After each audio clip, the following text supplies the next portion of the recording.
In this video, I'm just going to throw together a collage of craziness about the fires and the plasma-induced psychosis. So it might be a little here, a little there, a little all over, and it goes with a video that I've already uploaded titled Plasma Fire Psychosis, Plasma-Induced Psychosis Explained.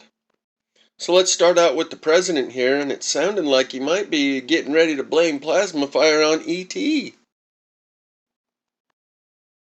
Biggest in the history of California. I think, has anything bigger than that happened in the whole country ever?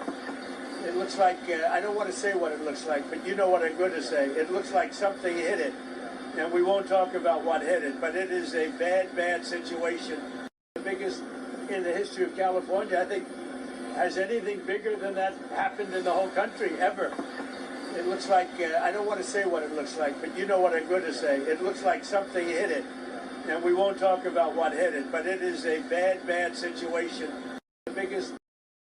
I didn't realize, I mean, I saw a lot of bad things on television, but the extent of it, the size of it, we flew over it in a helicopter. We flew to a few of the areas, and it is devastation. It's incredible. It's really an incineration.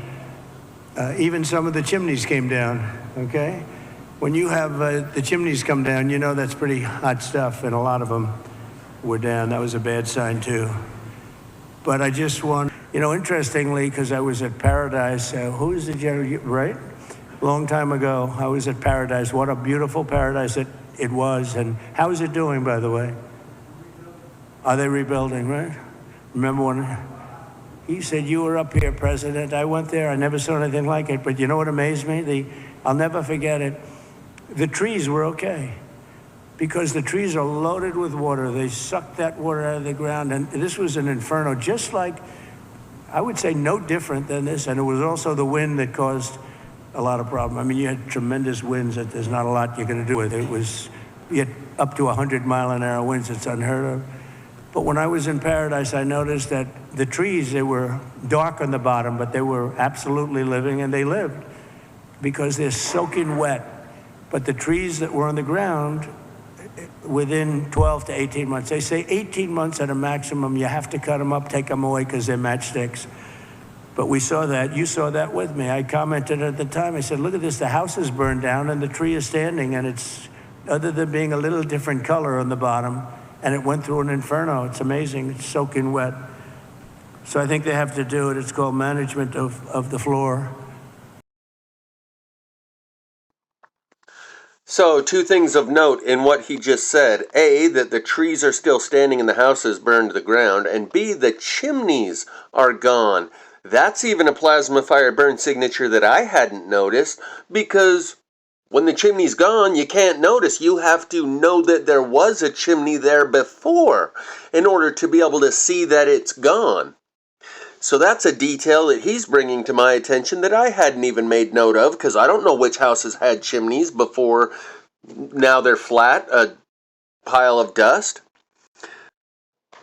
But I've seen video, I wish I had the images from, I guess, before I started documenting, where the drone footage would fly over an area that got hit by the plasma fire, and you could see the grid pattern of rebar in where the driveway is, that used to be surrounded by concrete.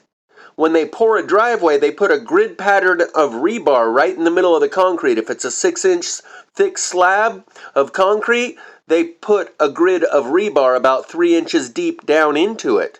And you could see the grid pattern of rebar where the driveway once was. That was encased in concrete. So this electromagnetic frequency of these plasma fires disintegrates the structural integrity of the concrete. This is also a terminology that Judy Woods coined when she talked about the Twin Towers. She called it dustification, where 70–80% of the materials of the towers turned to dust as they fell. And in some of the videos by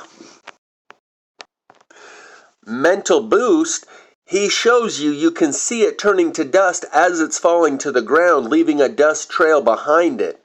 But as for the chimneys disappearing, that seems like that would have to be similar process, because chimneys are designed to withstand the heat of a fire, no matter how hot you get that fire going in your fireplace. And so the fact that the chimneys are gone it's a detail that I hadn't even noticed or made much note of, and the fact that he is making note of it, very interesting. He's also acknowledging that the trees are standing, and he's saying, because they're so wet. I think I have a pretty good idea about when and how and why the trees burn or don't burn.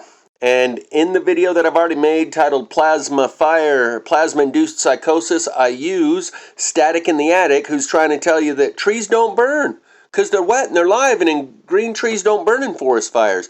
They do if they're not right next to a house or a car. The house or the car is a more conductive material, and it draws the electricity to the house or the car, creating a buffer zone around the house. Notice the little small filaments on this plasma globe dancing around, and when they touch their finger to it, it creates a large filament, about 10 times as big as any of the small filaments. And it creates a path of least resistance. So where his finger is touching on that plasma globe, there are no small filaments within, let's say, 50 centimeters of the finger, the point where he's grounding it to. Anything that would come up within 50 centimeters of his finger is automatically drawn over into the larger stream of electricity of those larger filaments that are leading straight to his finger. The house or the car is the equivalent of the finger on the plasma globe. It's a more conductive material. So it creates a buffer zone around the house or the car where trees don't burn, because any electricity that would have gone up and latched onto those roots is drawn over to the larger stream of electricity that's going toward the car or the house, and electricity is naturally drawn towards other electricity. So when you have that big filament, it's like a magnet. It draws all of the little filaments around it toward it to join into that stream. It creates the path of least resistance going to the car or the house, creating a buffer zone around the car or house where none of the trees are going to burn, because trees definitely burn in these forest fires, and they always have. Only out where there is no cars or houses near them. And I discussed this at length in the video titled Plasma-Induced Psychosis Explained, and that this is George Orwell's 1984 level of coping, where people wake up one day, they've always thought we were at war with Eurasia and allies with East Asia, and then they wake up to find out we're at war with East Asia and allies with Eurasia, and they're supposed to forget that they ever knew anything different. They wake up and they hear 2 + 2 = 5, and they say, yes, it's always equaled 5. I've always known that. They now believe trees don't burn in forest fires. They never have. It's a coping skill where you disassociate from and compartmentalize all of known reality in order to normalize what is happening right here and now in front of you. Just like after 9/11, the laws of physics and the official story of what happened that day do not comport. They do not match. They are contradictory to one another, and black-white or doublethink is another terminology in George Orwell's 1984, where you believe two completely contradictory ideas and hold them both in your mind at the same time and believe them both to be true. Well, when it comes to 9/11, the official story, and the laws of physics, you have to either rewrite the laws of physics to make them match the official story of what happened that day, or you have to rewrite the official story of what happened that day in order to get them to match with the laws of physics. Otherwise, you're engaging in black-white or doublethink, believing two completely contradictory ideas and believing them both to be true. In Static in the Attic's case, he chose to rewrite the laws of physics as he understands them and all of known history of his own experience in order to comport with what's happening right now and normalize it. So now in his world, trees don't burn in forest fires. They never have, and this is completely normal. This isn't an anomaly. It would be an anomaly if you did see live trees burning in forest fires. So he chose to rewrite the laws of physics, or his understanding of them and his whole world of experience, and believe that we've always been at war with Eurasia and allies with East Asia. 2 plus 2 is always equaled 5, and trees have always not burned in forest fires, as his way of adapting, because adaptation has two forms: assimilation or accommodation. When it's a familiar experience, it assimilates right into your mental filing cabinet, your cosmology, your worldview, your paradigm, your mental schemas. You can easily adapt if that experience assimilates and it's familiar. But if it's unfamiliar, then you have to accommodate and make some new files in your filing cabinet and expand your self-imaging worldview. And that's more difficult. It requires you burning more calories. It creates mental anxiety, anguish. And so he rewrote all of his known history, so now this experience isn't new and different. No, it fits right in with my known world. Trees have always not burned in forest fires. And we're all doing that to some degree or another. It's a coping mechanism. We do it to survive, in order to adapt. Because it's easier to assimilate than accommodate, he just rewrote all of his known reality rather than changing the official story of what happened over the last couple weeks in these fires. Now he can just say, oh no, it's just a normal fire, and it's always been that way. Trees have always not burned in forest fires, because he had to either rewrite the official story of what happened over the last couple of weeks or rewrite the history of known fires. And he chose to rewrite all of known history and the physics as he understands them about fires and tell himself they've always not burned. That way he doesn't have to rewrite the official story of what's happening here, that this is just a normal fire and there's nothing out of the ordinary here. And that's easier for him. It's a coping mechanism. So here, Marfugel's going to tell you what the new normal is. Now you can take out an entire state with a Bic lighter. Two big fires, the Palisades and the Eaton, are still raging. And they, as we had talked about 2 nights ago, I believe, or last night, we said that they were expecting these massive winds. It didn't happen today. It got pushed back. So it's happening tomorrow, or like 6 hours from now. They're saying starting at 3 a.m. Wednesday until about 3 p.m., they're going to have this massive windstorm again that they're expecting, and they're putting out this, dangerous fire situation, fire warning that's going into effect. So it's not stopping anytime soon. And as far as the forecast now, I mean, are weathermen in California now going to have to censor their forecast? Because all you need now to do a serious attack on the U.S. is a wind forecast and a lighter, possibly some lighter fluid. But that's what they're making it look like with these recent arrests that we just covered over the last couple days, and now all of this. I mean, 6 days. Actually remain up. The aerial shots they've shown us of all these trees, it just shows you how dumb people are. And anyone out there who's trying to argue that, well, trees don't burn, there's water inside the trees. Oh yeah? Okay, so what exactly is a forest fire? Do forest fires start and then just go out because none of the trees can catch fire? Oh, is it only just dry trees in forest fires that actually burn? I mean, the narrative here that people are talking about are just make-believe narratives, talking about palm trees not being able to burn when palm trees are very capable of burning directly to the ground. This is people not wanting to believe the truth and wanting to believe that this is like a movie where you have Democrat arsonists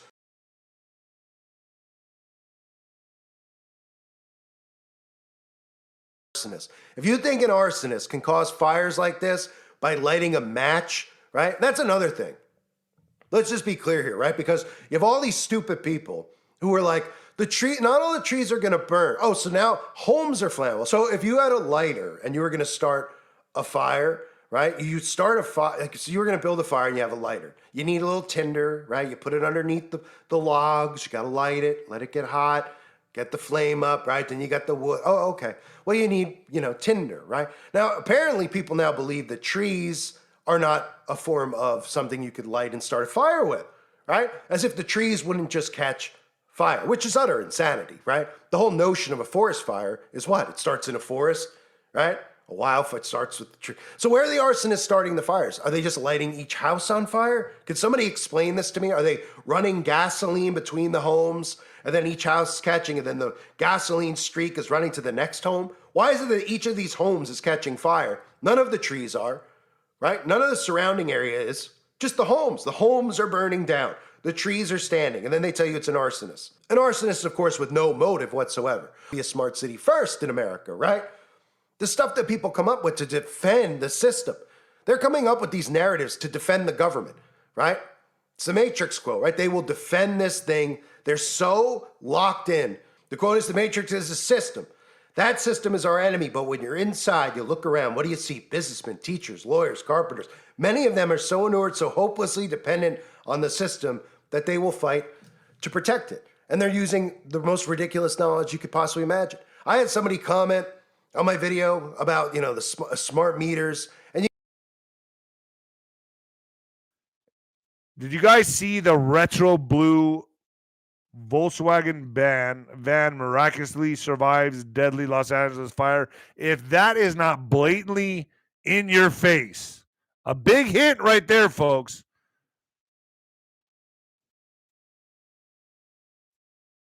A retro blue Volkswagen van. So this guy Preston Martin figured the retro blue Volkswagen van he slept in for a year during college was a goner, given that it parked it in the Malibu neighborhood just before the Palisades fire ripped through the neighborhood, reducing homes and cars to rubble and charred metal.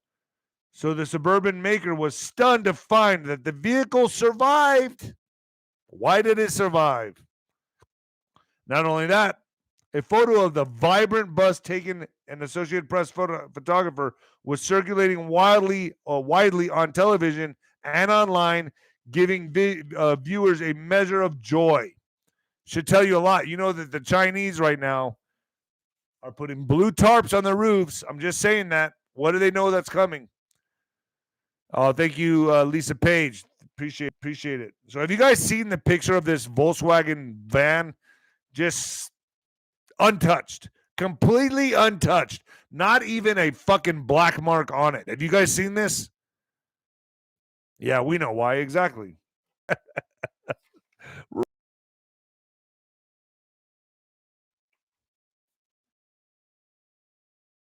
Oh no, that tells me everything. Multiple psyops here, man.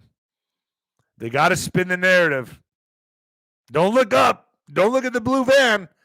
That should be your first lead right there. Okay, why does this color blue survive these fires? I don't know. I'm just raising the question. I'm just asking a question, folks.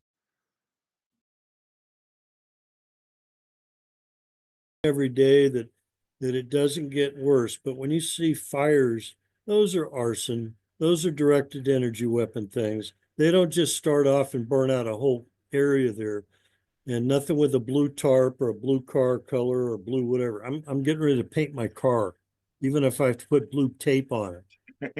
What color do you think this thermal is? It's blue. Your underwear blue, everything blue, blue, blue. Well, John, I appreciate.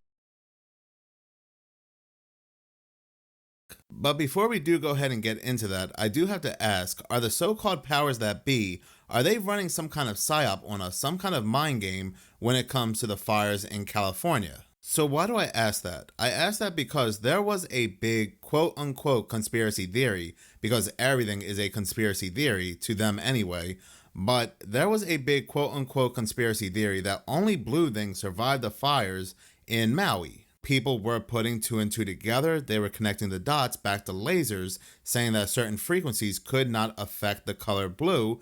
This is why, again, nothing blue was damaged in Maui. People were even pointing out that cars that were blue and homes with a blue roof were not damaged by the fires. This was a very big thing that was going around, to the point that news and media had to step in and release the fact checkers to let us know that anything blue that was unharmed in these fires was just a coincidence. Because to a lot of people, the color blue was an indicator that we were not dealing with a normal fire in Maui. Flash forward to the fires in Los Angeles and tell me, why is news and media showing us multiple times blue items, specifically blue items that survive these fires. They know, like I said, that this is a very hot topic going back to the fires in Maui. So it's like they are mocking us. So we found the house, and you walk up the front path to the steps, those blue ceramic bowls that are still there, but there's nothing else. The entire house seems to have collapsed in on itself. That, I presume, was the basement. This is what Lori will have to return to when she's finally allowed back home. And here in Southern California, things very likely could get even worse. It's the photo that's become a symbol of hope amid LA's devastating wildfires. This Malibu neighborhood was just about entirely wiped out, yet amid the rubble, a lone bright blue Volkswagen van from the 1970s somehow remains virtually untouched.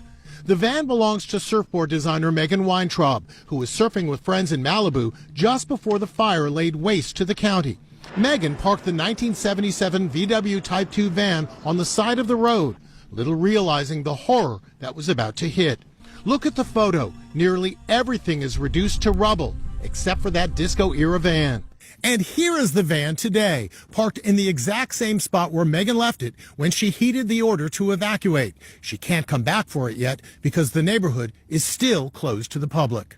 We spoke with Megan and her friend, Preston Martin, who was with Megan when they went surfing. One of my neighbors sent me the photo, like, Megan, is that your blue bus? And I'm like, oh, I don't know how it survived. And it was like the light in the darkness of all this insanity. To have a little glimmer of hope of this bright blue VW bus against the backdrop of charred houses it's sad and it's scary, but it's also beautiful. Multiple news and media outlets, they are running the story of John Goodman's home being burned down in Los Angeles, and look at the photo they are all using. They are all using the exact same photo. One blue bin that has not been touched by the fires, perfectly put in frame of the camera. I feel like it was placed there directly after the fire for a photo op, once again, just to mock people who had this talking point from the Maui fires. There are multiple other news reports involving these fires in Los Angeles where blue items that were not damaged by these fires appear in front of the camera, again, like they're perfectly placed there for us to see them. They know how these fires started, the multiple reasons why these fires started,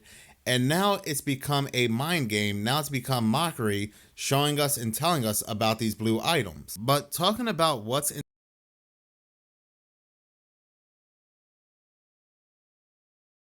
I don't know, but signals and signs around us say color blue is probably our friend. We saw the same thing in Maui. Blue was your friend.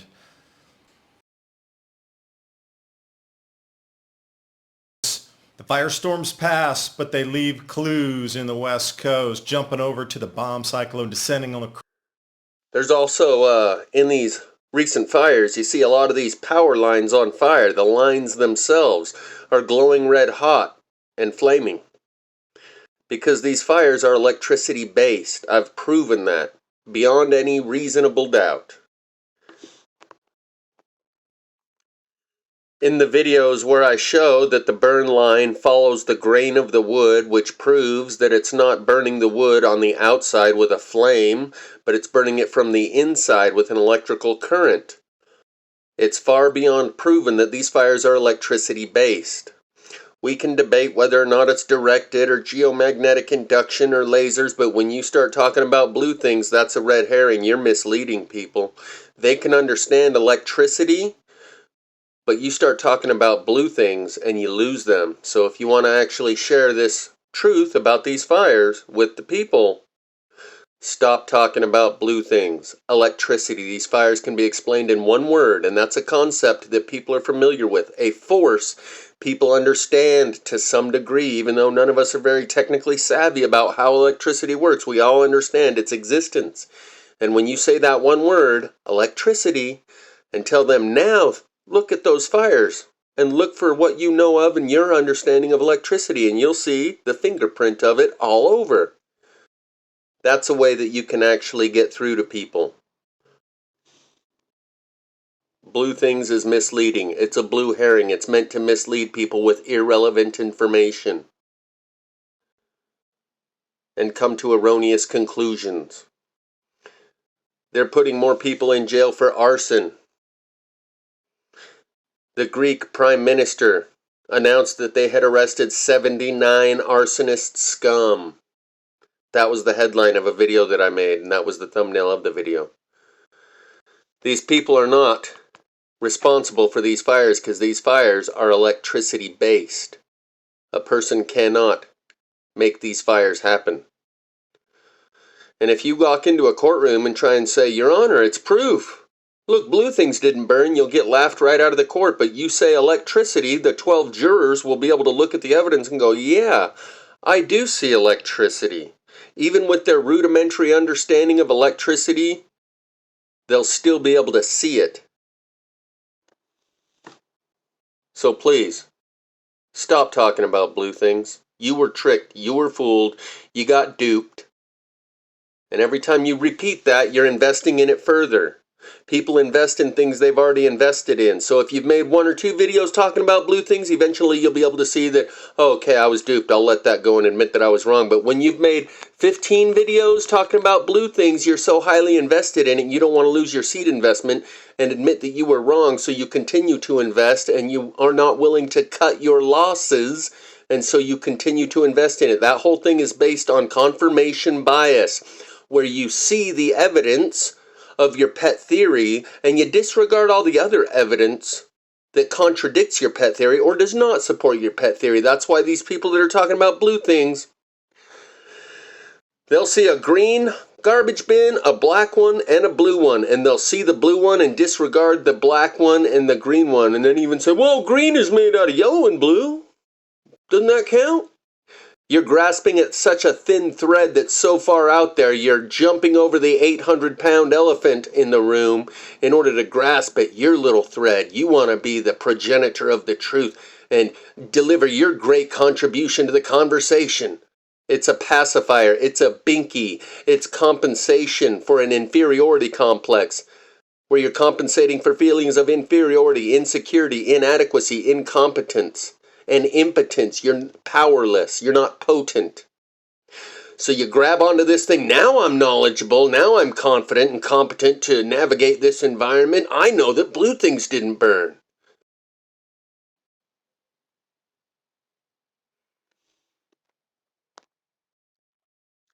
In order to continue trying to believe that somehow blue things don't burn in this fire. By the way, that also gives you a protection. You know the solution and the antidote to paint things blue. Blue underwear, blue shirt, blue car, blue house. But no one really believes in this, or they would have already painted everything blue. Someone in the comment section says, once everyone figures it out, all the blue paint in Home Depot is going to be bought up off the shelf. That person hasn't painted a damn thing blue. It's a binky. It's a pacifier.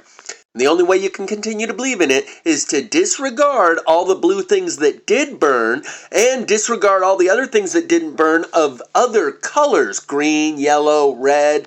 They could have put that same idea in front of you and said, green things don't burn. And you would have spotted all the green things that don't burn. None of you are willing to say, everything that was blue did not burn, and that nothing that was blue burned. Because you know damn well that's not true, or there would be blue things scattered and littered all over because it's such a common color. So you're disregarding all the blue things that did burn, including houses and cars and everything else. There's thousands and thousands and thousands of blue cars that burned, but you're disregarding those. And there's thousands of cars that didn't burn. That's a common pattern for this kind of fire, is to burn down a house and leave the one right next door untouched, and then burn the next one next door, and then burn 2 and leave 1, burn 1 and leave 2. And all of those houses and cars that were untouched are of every different color. But to continue believing blue things that don't burn, you're disregarding all the evidence that contradicts your theory, which is the blue things that did burn and everything else that didn't burn of any other color. It's called confirmation bias. They slipped that into your mind, and now that that's your theory, you're on the lookout for blue things that didn't burn, and that's all you see anywhere. And you don't see the other color things that didn't burn, and you don't see the blue things that did burn, only the evidence that supports your little theory. You got tricked, okay?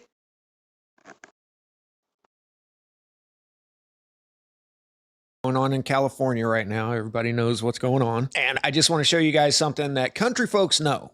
And every time I see people overcomplicate something that's actually really simple, you don't need $1 million microwave apparatus when a $1 Bic lighter does the same thing. But so stick around. I'm going to debunk a popular myth here, but then I'm going to show you. Started me thinking, oh my. Okay, first off, every single time I hear people say that the trees should have gone up. If you guys ever been driving through the country and you see a dozer pile over in the corner of a field, it's a really common sight around here. You'll see it sitting there for up to a year sometimes because it takes that long for the moisture content to leave the tree enough so that you can, ignite it. Depending on the time, you can have anywhere from 30 to 70% water content. And the leaves and needles of a tree may be almost all water, 90 to 95% water. And done with it. Living trees do not ignite. Now, these are a couple with it. Living trees do not ignite. Now, these are a couple of trees that have something wrong with them. So there's a hollow spot inside. So when they started to cut them down, all of this water comes gushing out. Now, that doesn't happen with a normal, healthy tree, but every single tree has this much water content to it. A 100-foot oak tree, they say, weighs about 5,000 pounds. So that's 2,500 pounds of water in that tree. Since these have some kind of tree rot, then there's a hollow pocket inside that's just a giant wooden cup. But normally in a healthy tree, then all of that water content is stored in every single cell of that tree. So it takes a very gnarly forest in fuego to get live trees to go up. So it's actually nothing strange for a tree to be standing after one of these events. This is just basic fact here. And I'm not trying to be rude. I'm just pointing out reality. Now, Trump brought this up a couple years ago, and it's something I've been saying for 20 years because they haven't allowed anything to take its natural course. I guarantee you, if I was a Terry and wanted to see bad things happen out there, I could start in Camp Pendleton in the South right about sunset, start doing my thing, heading up north, and I could make it up to Humboldt County before anybody realized what was actually going on, and everything behind me would be up in smoke. This is just another reason why I think things like the 2 buildings in New York City and other overly complicated events are just orchestrated fiascos, because I could do way more with way less. So I know it gets a lot of clicks on the internet, saying all of these fancy machines, but in the real world, throwing a cigarette butt out the window will do the same thing.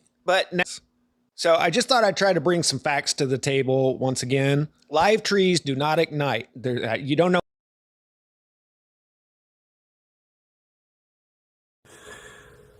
I may not even upload this video. It may just be for my own documentation, to keep a diary and an entry as to what it is I'm seeing. But in case I do upload this video, new viewers, if you came here to watch and learn about plasma fire, this video isn't for you.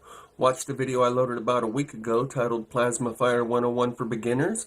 The video following that called Carbecue, showing all the melted cars, and the one after that's a 7-minute synopsis from ChatGPT, compressing the last 7 years of my research. And in the pinned comment and the description of each one of those 3 videos is about 20 video links that'll get you caught up on plasma fire. This way I'm not trying to speak to 2 different audiences. I'm going to use Static in the Attic as an example, but many people, I'm sure, are doing the same thing he is, compartmentalizing and disassociating from all of known reality in order to adapt to what's happening here. Because the other thing is, there's about 10 different data points, 10 different angles I have to come at this from. By the end of the video, these dots will all connect together to make a picture that is a coherent understanding. Until then, the building blocks might come in a little out of sequence. Adaptation has 2 forms, assimilation and accommodation. Assimilation is when you have an experience that you're familiar with. It assimilates right into your self-image and worldview. When you encounter an experience that you're not familiar with, you have to accommodate and create a new file within your filing cabinet in which you can deposit this new and different experience that you're having. Trauma, when people disassociate, it's called dissociative identity. Hold hold the phones, I jumped the gun and went straight to plasma-induced psychosis explained, and we still got some more of the building blocks and accumulation of the evidence of this plasma-induced psychosis.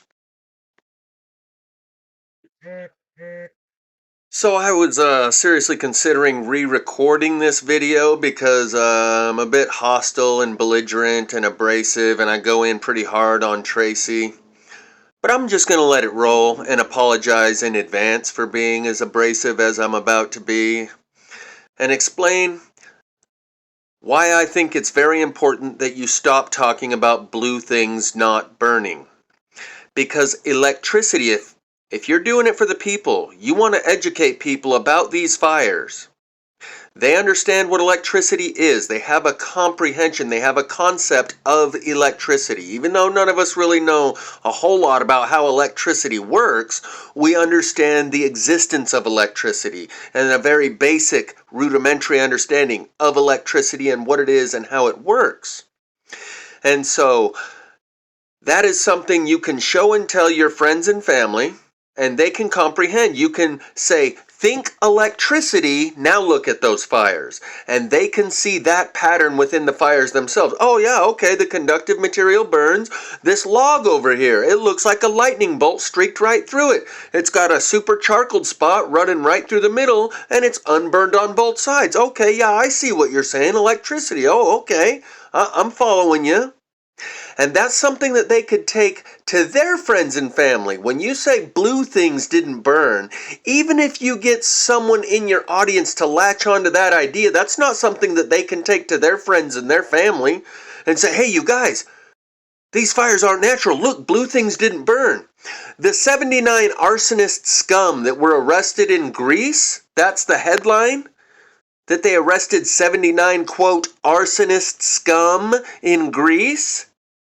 You could go into the courtroom and show them that electricity is coursing through this wood. It is very evident, like little bolts of lightning running right through the wood. As I've demonstrated plenty of times, and you could convince the jurors, you could get the jurors to see that and go, yeah, that is electricity going through the wood, isn't it? And get those so-called arsonists off of the charges. Because the average person can be convinced and persuaded and perceive the electricity component within these fires. You go into that courtroom and say, look, blue things didn't burn, you're going to get laughed right out of the courtroom. So when you direct people's attention towards blue things that didn't burn, just for the sake of argument, I'll say, even if it's true, even if there's some sort of validity to this idea, you're misleading people. You're misguiding them. Away from the 800-pound electricity elephant in the room and directing their attention towards some sort of thin thread that even the person who's most well-versed in this idea about blue things not burning, even the person who understands it to the greatest degree, still has a vague, foggy notion of what it might mean and something about lasers and the frequencies and the colors, and you're grasping at something way out there and reaching over the obvious plain in-your-face thing that people can grasp literally and figuratively. They can grab these pieces of wood, hold it in their hand, and go, yeah, that does look like a lightning bolt streaked through the wood. It's completely charcoaled here, and then unburned there, and then charcoal here, and then unburned there. And I can see how a flame does not do that. Electricity going through the wood does that. They can conceive of this. They can see this.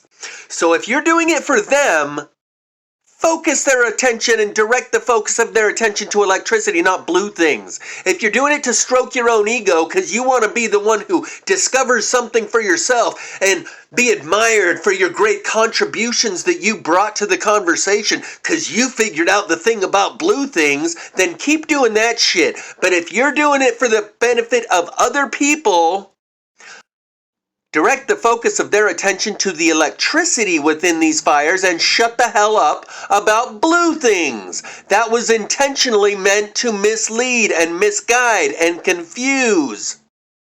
That is not something that's going to get any traction within the general public when you're trying to educate them. That's like trying to teach fifth graders calculus. and trigonometry. You need to start with the basics of math, and that means direct their attention to the electricity, a concept they're already familiar with. And then once we're all on the same page about the electricity in these fires, then we can start to discuss, well, is it microwave? Is it directed? Is it lasers? Does it affect different frequencies more or less than others? You're jumping over dollars to pick up dimes. You're reaching at a thin thread, grasping at something way out there in the future of the conversation about these fires, and jumping over the next step. And if you want to get people, the general population, to the next step in the understanding of these fires, direct the focus of their attention to the electricity and shut up about blue things. That was intentionally inserted into the conversation to mislead and misguide people, even if there is some validity to it, and I don't believe there is.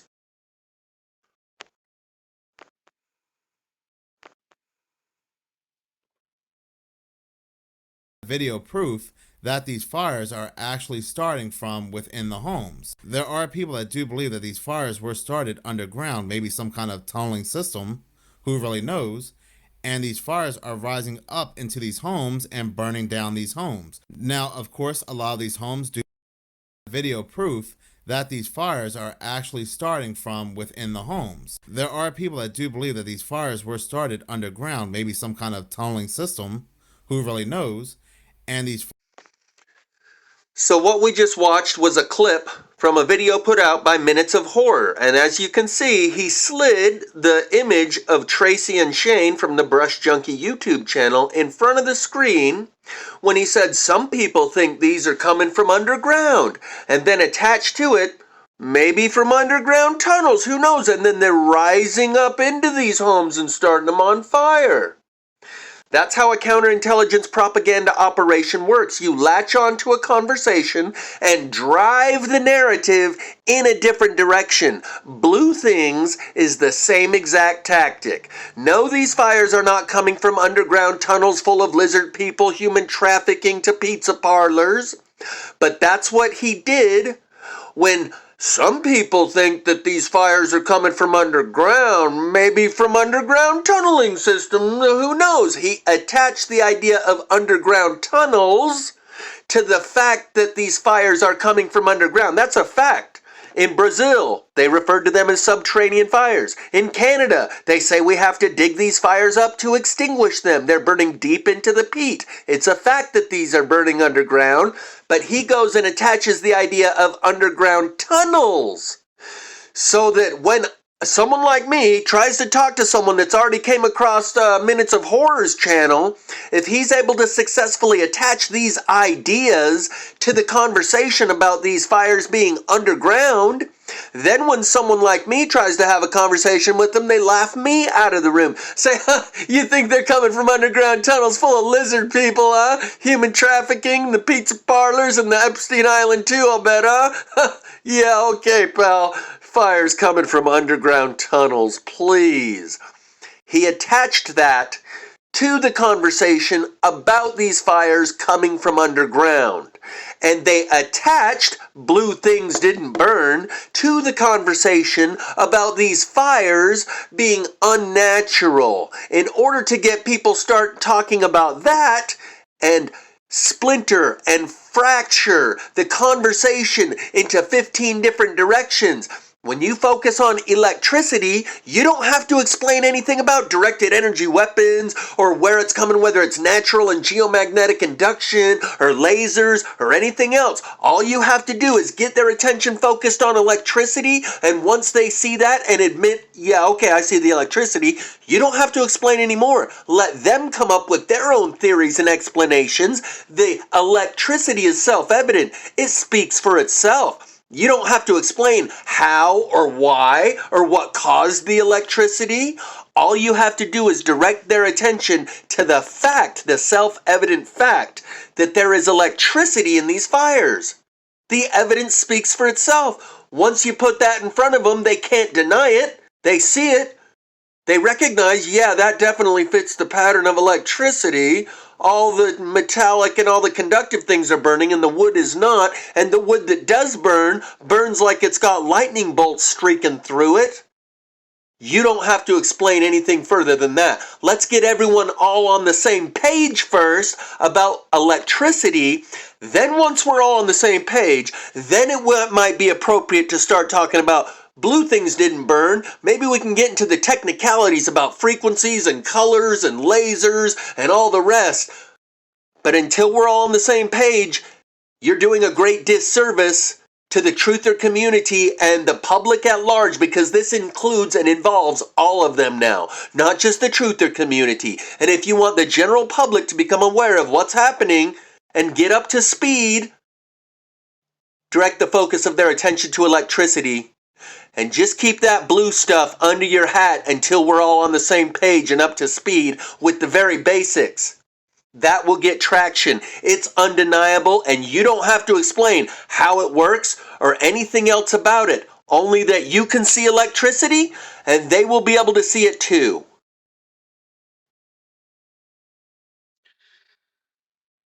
So right after he says, there are people who think that these fires are starting from underground, maybe some kind of... I don't know if I mentioned it yet. I don't think I have just yet, but the way he slid Tracy and Shane's image in front of the camera as he does that, it's called a subliminal embed, like slipping a still frame, a single frame into a commercial, oftentimes of something provocative, in order to influence the people subconsciously. Rather than directly making an explicit statement, you're indirectly making an implicit statement to their subconscious when you slide something in front of them so fast they're not consciously aware that they noticed it, but subconsciously.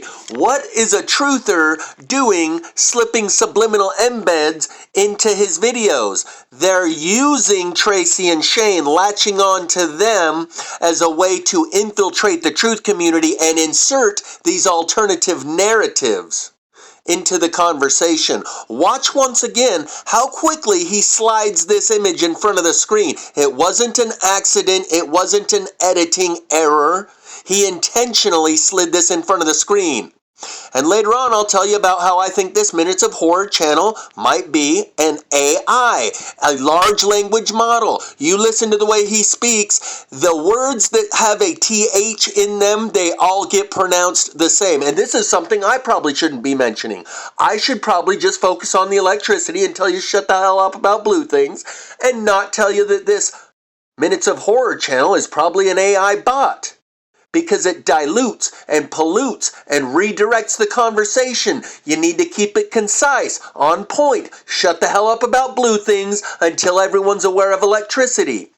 But since I've already mentioned it, this Minutes of Horror channel, every time they say a word with TH in it, they vocalize it, as in when you say the word the, that, there, this.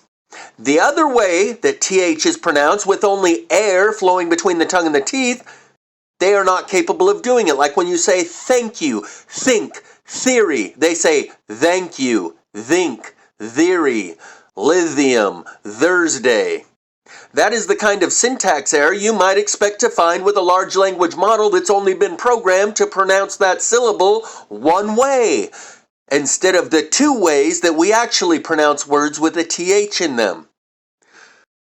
Let's watch how quickly this Minutes of Horror slides Tracy and Shane's image in front of the screen, proving it's a subliminal embed.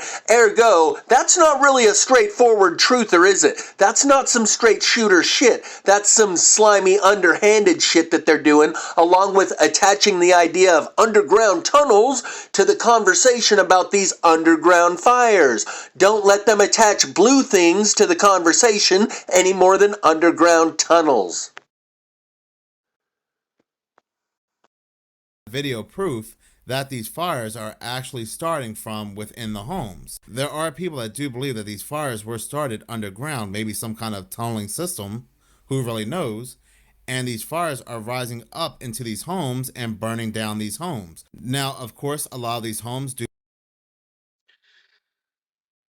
So right after he says, there are people who think that these fires are starting from underground, maybe some kind of tunneling system, who knows? He flashes Brush Junkie, Tracy, and Shane, who just had Dane Wigington on their channel, whose primary objective it is to lead the conversation away from the acknowledgement of the electricity component within it. And it's called a limited hangout because Dane Wigington talks about chemtrails and says, hey, you know, the ignition point could have been, you know, who knows, some government stooge with a match. People, in order to infiltrate a group, you have to imitate them, to look just like them, to blend in with them. So he says enough things to make you think he's one of us, he's a truther, he's talking about the chemtrails. And he speaks so articulately that he must be right. I'm not going to believe my lying eyes when I can see for myself that there's electricity involved here.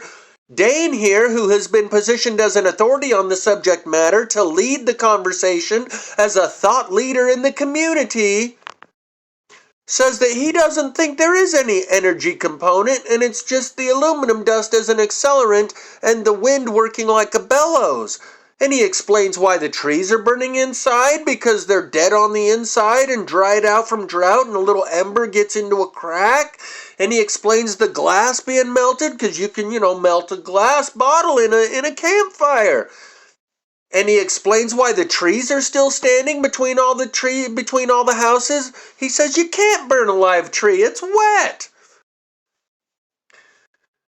So Brush Junkie is being used as a useful tool by Wigington, and apparently this Minutes of Horror is now latching onto her audience and trying to leverage that as an access point to soft-minded people who aren't sharp enough yet to use their own senses and trust their own thought processes and go, yeah, there's about 1,000 people on this channel who know electricity is part of these fires and there's nothing anyone could ever tell them to convince them otherwise or to even cause them to question it.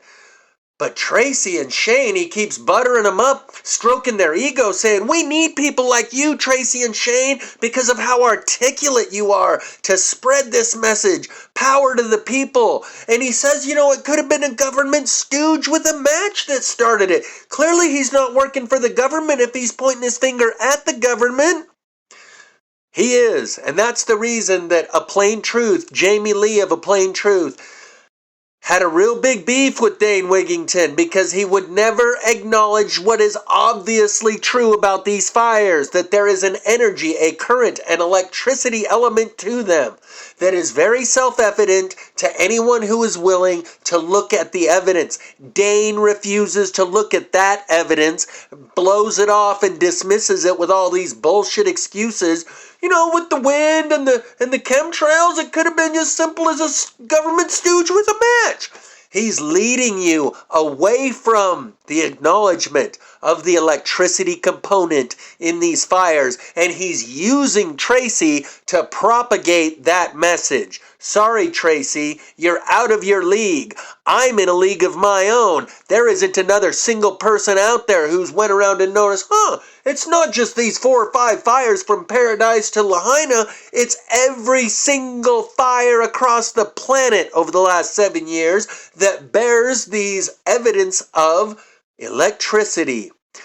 That the mayor in Canada says the firefighters are having to fight these fires where the trees are burning inside, and that we're not used to that. The firefighters literally have to walk up to a tree and put their bare hand on it to see if it's hot. And then when it is, we have to cut it down in order to extinguish it. And that these fires are burning deep into the peat. We have to dig them up to extinguish them. These are quotes from Canadian officials that are fighting these fires that will tell you, no, Dane, it's not just because they're dry on the inside and an ember got into a crack in the bark.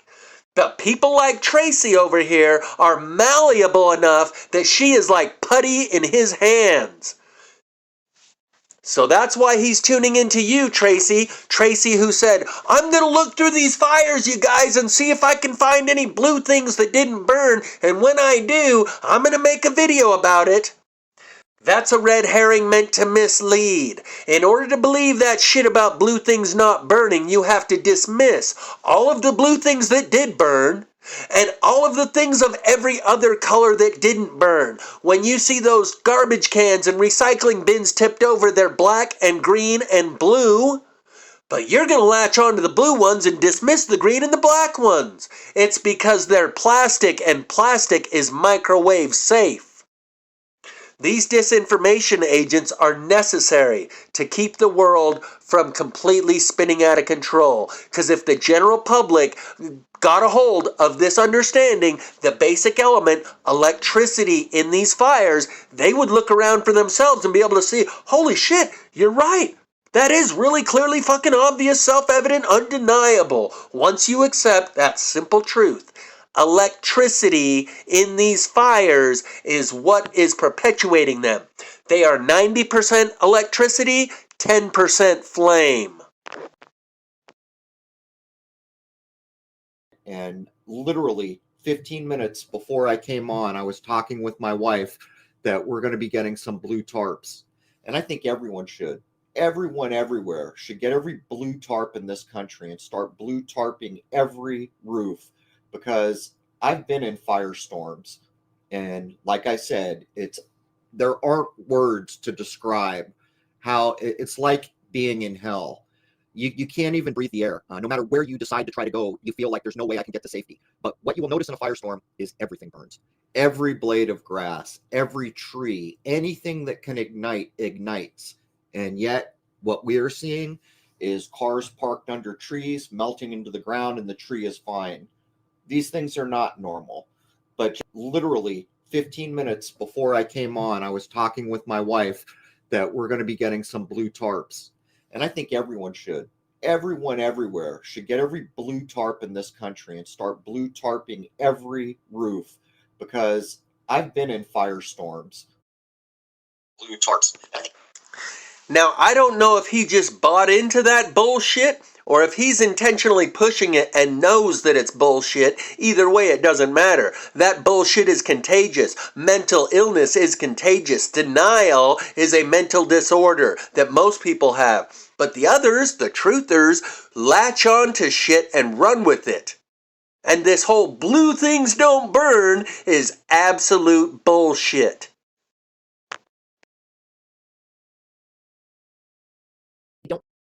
It's exactly what they want you to believe. They don't want you to see the truth. So here we go. Let's look at this quick slideshow. Look at the shrubbery, completely untouched. The tree, yes, it's been singed. This is not burned. And there are the blue trash cans, unmelted. Because they are plastic, not because they are blue. Plastic is microwave safe. And they want you thinking space-based lasers coming down rather than acknowledging ground current electricity and microwave. So they direct your attention towards blue things didn't burn rather than plastic things didn't burn. It's a very subtle difference, but it makes all the difference in the world. They are very sophisticated psychological operations that are being currently conducted, and you are the target of them. So if you're not cut out for this, you're out of your league. Maybe you should just bow out and sit on the sidelines rather than helping propagate the bullshit. On the other hand, I'm grateful for disinformation artists like Dane Wigington and the useful tools that he reaches out to and uses, like Tracy and Shane, to keep the people misled with these blue herrings. 'Cause we would all be fucked, and you know it, if the general public had the understanding that every single fire across the planet has been one of these plasma fires, and you can see the remnants and the evidence and the burn signatures of electricity in every fire across the planet for the last 7 years, and they're increasing every year, and at the current rate of increase, will we even have a next summer? The question is, what places won't be burned at the current rate of increase that we've watched over the last few years? Next summer, it's not about where do you think might burn, it's more like, where do you think might not burn? Maybe that's the reason they're racing for Greenland. And if the general public found out about this, that it's a magnetic pole shift we're going through, the weakening, the fluctuating magnetic field, or another celestial body influencing it and causing those fluctuations and creating these surges of ground current, if the world's population became aware of this, we would all be screwed. There wouldn't be no semblance of civil society. The fabric of reality as we know it would have come unraveled.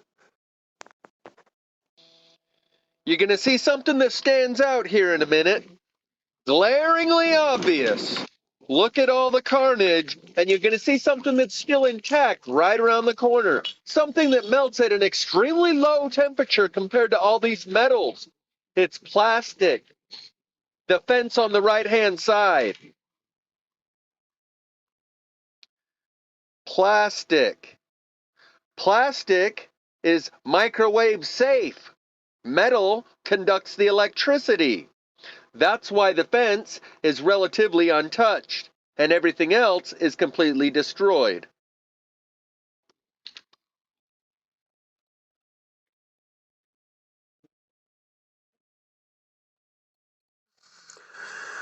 Biden has even gotten in on the blue things don't burn narrative twice that I'm about to show you. I'm pretty sure I heard him say something very similar on a different occasion, and he's going to refer to the roofs, that houses don't burn because they've got the right roof. He doesn't say the word blue, but he's definitely feeding into that narrative where people continue to say houses with blue roofs didn't burn. And by the way, if you notice you fly over in a helicopter, those places with good roofs, they didn't burn. With the right materials. Yeah. So we got to change that. Anyway. Just weeks.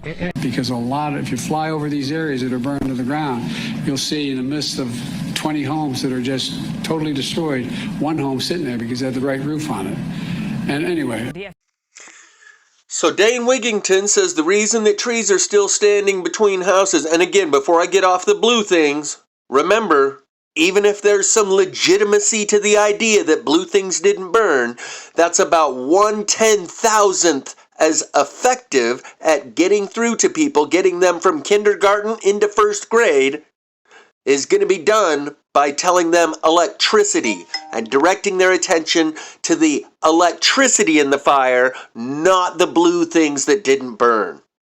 That's technical, that's like ethereal, elusive, vaporous, nebulous, incorporeal concept. The electricity is rock solid. Anyone can see it, and then you don't have to explain anything.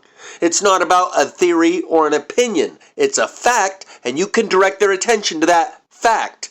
The blue thing's not burning, that's an opinion, and it's so loosely based on some slim threads of evidence that you're misleading people, you're misguiding them, and I think you are misguided when you're focusing on blue things rather than electricity. Now, Dane Wigington said, well, the trees that aren't burning in between the houses because trees can't burn because they're wet. I assure you, trees can burn. Look at all the ones in Canada that burned all summer last summer and the summer before. And there's plenty of other examples where live trees do burn. But people will concoct these ideas like a coping mechanism to try and blow off what they're seeing. Static in the Attic did the same exact thing a couple weeks ago with the fog. You guys are all chicken littles. It doesn't bother me. I'm all calm and cool and collected and got my composure together. And you guys are just going off the deep end about nothing at all. A week later, he made a mea culpa, said, you guys, I think I may have been wrong. There does seem to be something weird about this fog. This week, he's saying, trees don't burn. Something country folks know, just so you know. Trees don't burn, 'cause they're full of water.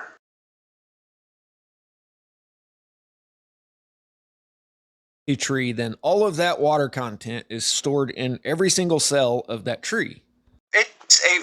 Since we've already seen this part, I'll just talk about how I'm a little conflicted. But I've resolved that conflict about whether or not I should be showing and telling people these things. That if the general public gets a hold of this, and this knowledge that the ground beneath your feet is erupting with fire through an electricity, that all of society comes unraveled. So why am I telling people? Because I know that the information on this channel is highly controlled and throttled, and the fact that you have come across this information means you're on a list. They control the dissemination of this information. They make sure it doesn't go viral, and if at any point it does start to go viral, they will simply clip this channel. Until then, every experiment has a control group and the variable group. The general public who's remaining unaware of the electric nature of plasma fire is the control group. The people on this channel are a variable, a strain of a culture of consciousness, very different from the general public and their understanding, or lack thereof, about what's going on. So I'm confident that I'm not going to set the world on fire by spreading the news that will get me wrapped up like the people in the movie Don't Look Up, when they let the cat out of the bag about the incoming comet that's going to hit the earth, and people started to riot, so they got snatched up and thrown in the back of a car, put a bag over their head and taken them off grid, and make them sign NDAs in order to get back into society. This information on this channel is controlled, a drip feed, and it's highly monitored, and it won't get out of control. Of that I'm certain. This will not go viral. So I'm okay with sharing this information with the select group that comes to this channel to receive it. Fires that are hot enough to get a live tree melting, just hot enough to get the cars to melt. Okay. Yeah, and people will concoct these ideas to comfort themselves. They are self-soothing, saying, there's nothing to see here. Trees don't burn. Live trees don't burn. That's totally normal. You guys are all just tripping. There's really nothing out of the usual going here. Yeah, country folk know this. I got that country folk wisdom.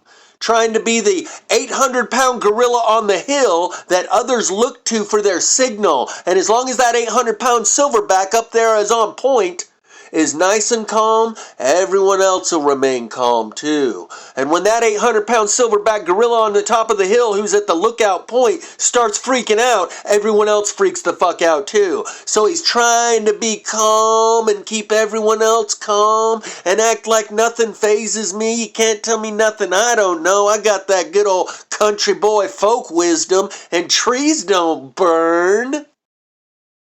These are coping mechanisms that I am sick of running up against. It is a mental, psychological immune system that attacks the foreign substances by concocting stories to normalize it so they can minimize it and go back to what they were doing a second ago and not have to pay any more attention to it because there's nothing to see here. Trees don't burn. You guys are just tripping. It's just chemtrails. It's probably just done with a government stooge and a match. Simplify it. Electricity.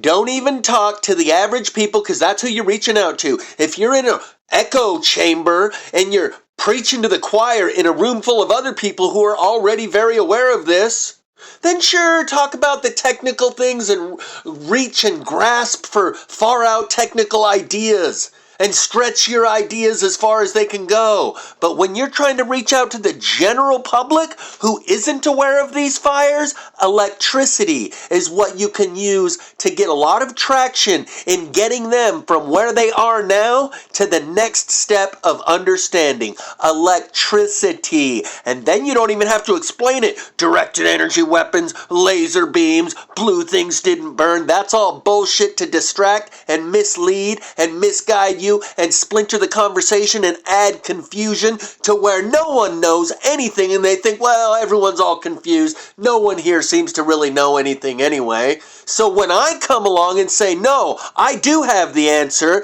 yeah, you and everyone else who thinks they have the answer. No, motherfucker, I do have the answer, and it's because of all these other people talking shit about things they don't know, grasping at things like blue things didn't burn, that everyone thinks that everyone else is confused. They project their own ignorance onto everyone else. So when someone like me comes along who is not ignorant, they give what I'm trying to show them no credibility because of the chorus of snake oil. My elixir that I present is on the shelf surrounded by bottles of snake oil.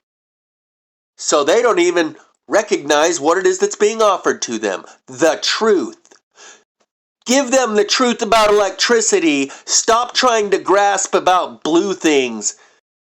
And do it for other people, not to inflate your own ego. You don't have to reinvent the wheel. I know you want to be the sleuth that uncovered something and discover your own truth that you give to everybody. Don't give them your own truth that you discover so you get credit. Give them the truth that's right in front of them. Front and center, clear and present. Electricity.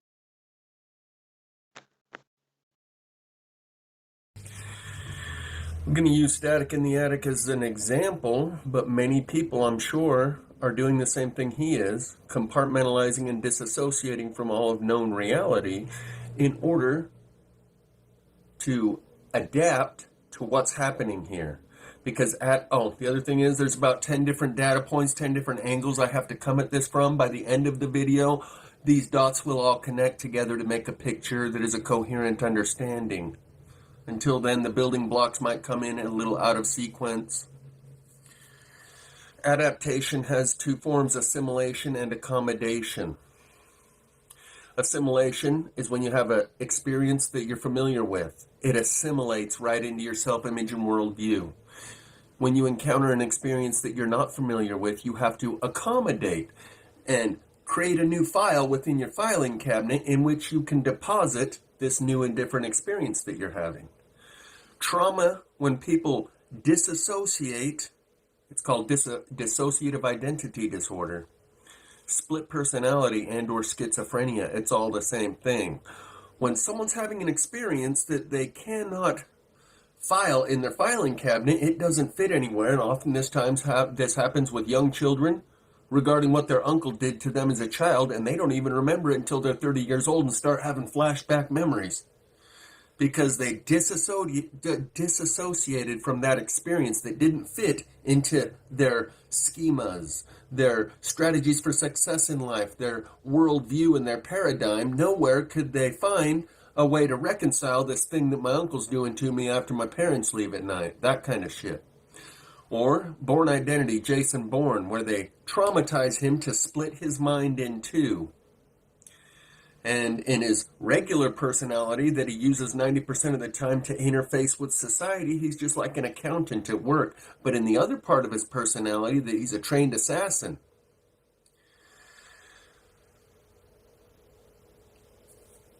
I'm watching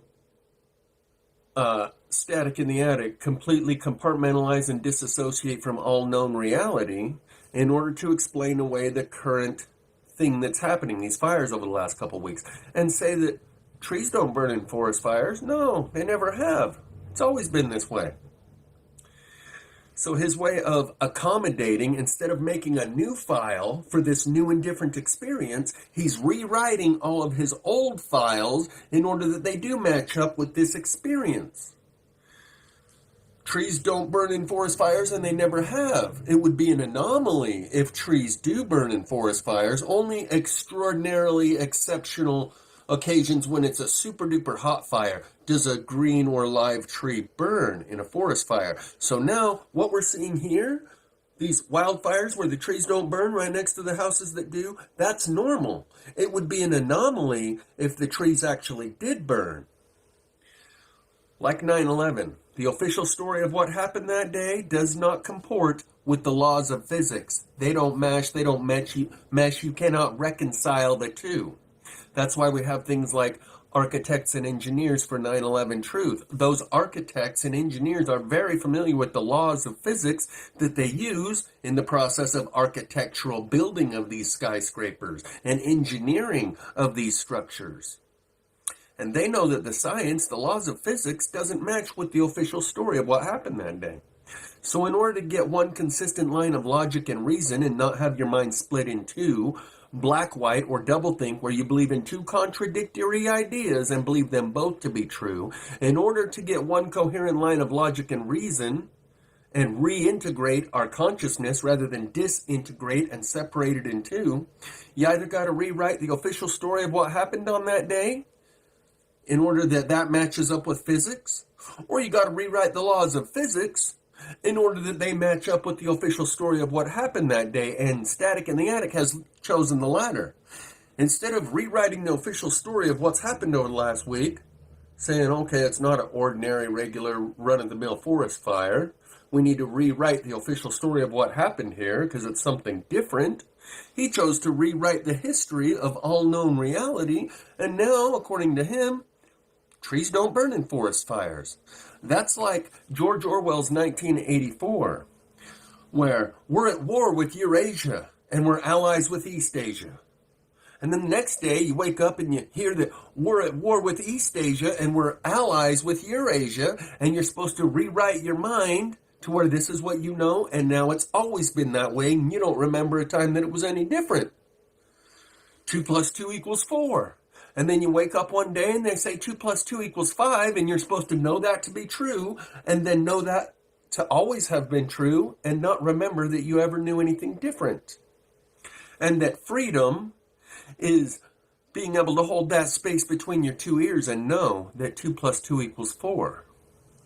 And that trees burn in forest fires. Now, I actually said that something like this was going to happen.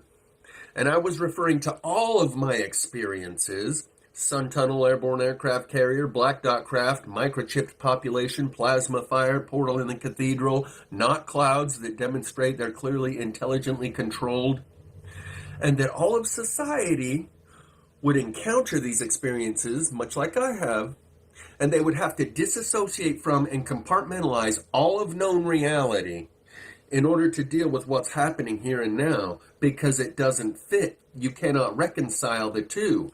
This doesn't fit into your known reality, and you're going to have to separate from, compartmentalize, and disassociate from all of your previous world of experience and knowledge that you've had, because this thing that's happening right now cannot be explained. You cannot use your previous strategies of success in life, your paradigms, your schemas, to navigate this environment. The two do not mesh. And it's a coping mechanism. It's a survival skill. That's why Static is doing that. He's not an operative. He's not an agent trying to sow seeds of confusion. He's just a regular guy trying to make it through this world. And it is more comfortable for him to rewrite all of his known history of reality of forest fires and his own personal concepts and understanding of the thermodynamics and physics at work. It's easier for him to rewrite all of that in order that this thing that's happening here is normal and there's nothing new and different here. In that way, he doesn't really have to accommodate, create a new filing in his filing cabinet with a new header and a new label, and add to his filing cabinet and expand his consciousness and his awareness to accommodate for this new and different experience that we're seeing. He just rewrites all of his old files. That way this thing we're seeing isn't new and different. Trees haven't ever burned in forest fires. And in the title of his video it says, something country folk know, just so you know. And he goes on to explain how trees don't burn in forest fires. And the arrogance in the title and in the rest of his presentation, just so you know. Okay, us country folk, we know trees don't burn in forest fires. And just so you know, okay? It's a bravado. It's projecting an air of confidence.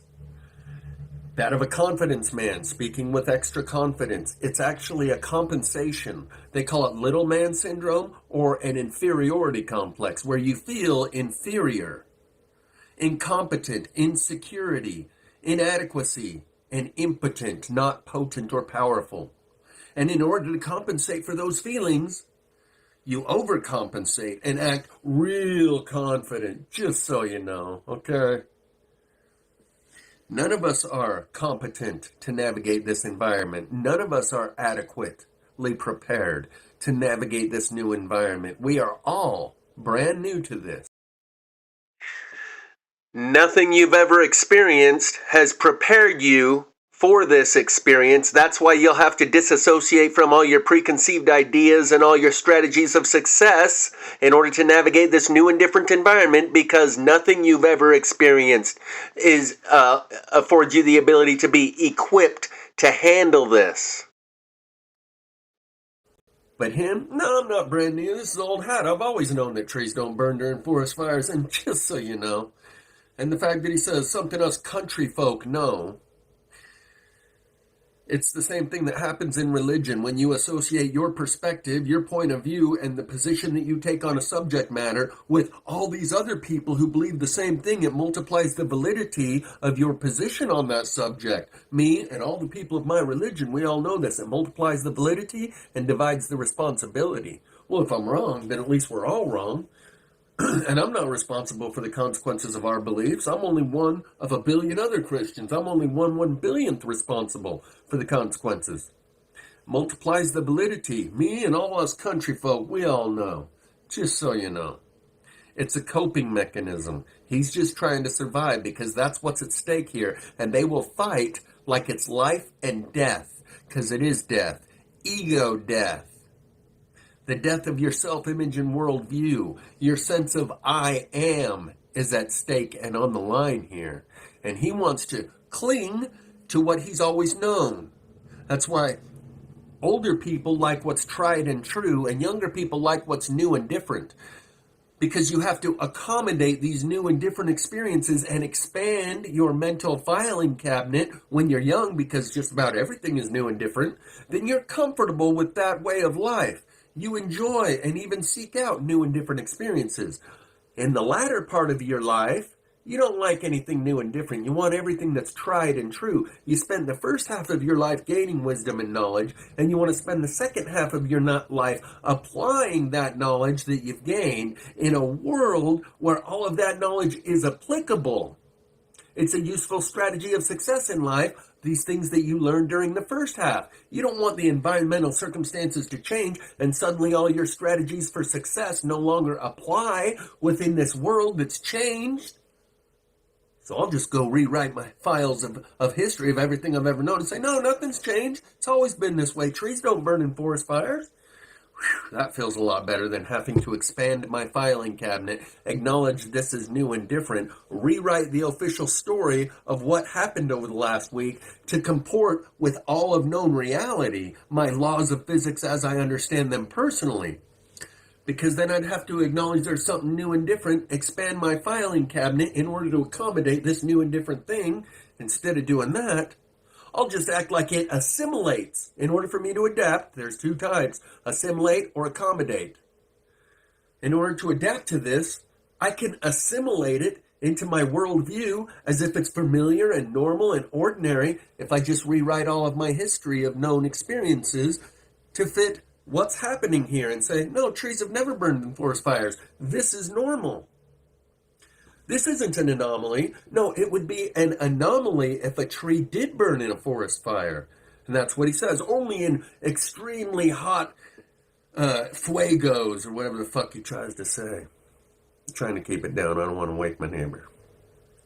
So according to him, it's an extraordinarily hot fire that actually burns a live tree. It's extraordinary. This is ordinary. Forest fires where the trees don't burn. This is totally ordinary.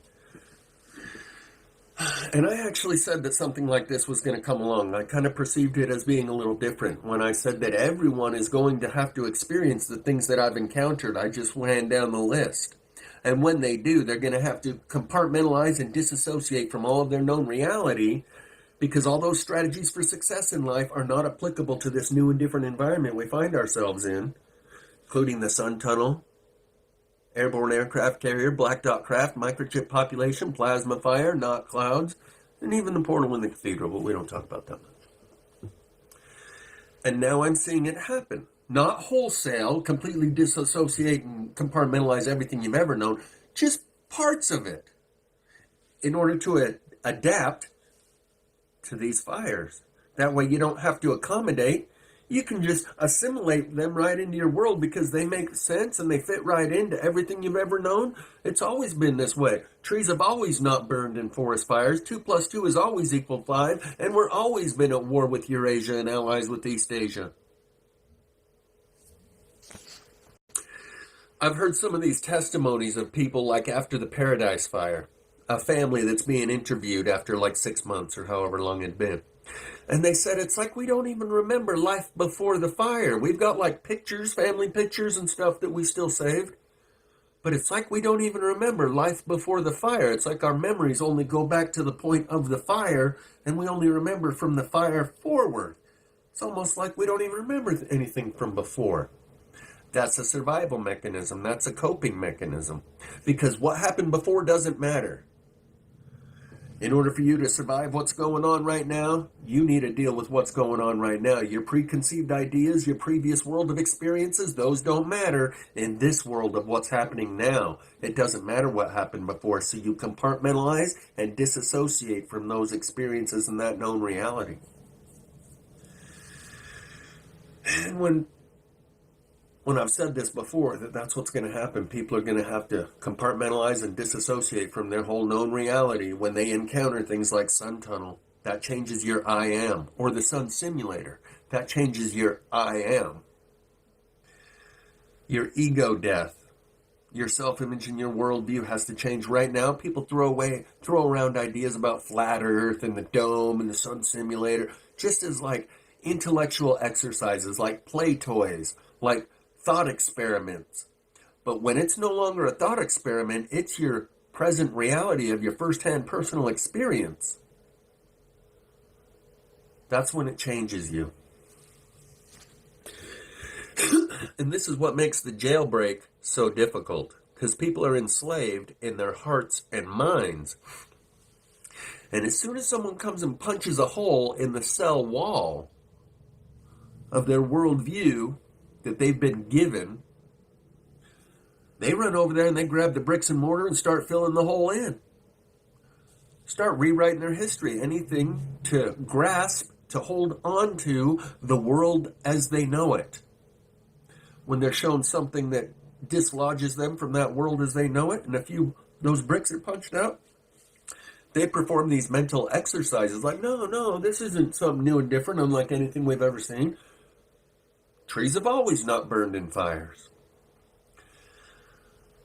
And that's why the hard and fast shock and awe is going to be necessary. Since you can't just poke holes in the cell wall and get them to see the outside world, because they block it off real quick, they don't want to see what's out there, their fear of the unknown, it's going to be necessary to shatter the whole cell that's around them, pick up the pen that they're sitting in. Otherwise, they will do anything to go back to the world they've always known. You have to lose your grip on reality in order to grasp the new world, the new environment that we're going to find ourselves in. And this relates to what I did. I went on the hero's journey where you go into the strange world and have these experiences and bring them back as the elixir that you bring back to the tribe. And when I decided to come back, the ladies of Elysium said, come with us. I said, no, I got to go get these kids back to the garden. She said, no, baby, we got the kids. And we went back and forth a few times, and she said, okay. And then the cop told me, I know you're here for a reason, and that you've been trying to do things your own way for a while. When I came back over the past 5.5 years, I have had to disassociate from and compartmentalize my experiences within the supernatural, the non-physical, the strange world, from where I met real people who interacted with me that showed me things that proves they're not just regular people. But I had to disassociate from and compartmentalize those experiences in order to gain footing and traction and stability within the ordinary world of reality as society knows it. For a certain amount of time. But now, my experiences from the strange world are going to become the basis and the foundation of your new worldview, your paradigm. And when that happens, you will have to disassociate from and compartmentalize the ordinary world of reality as society knows it in order to deal with the current present circumstances where all that stuff that you used to think you know, that doesn't apply. That's not useful for navigating this environment.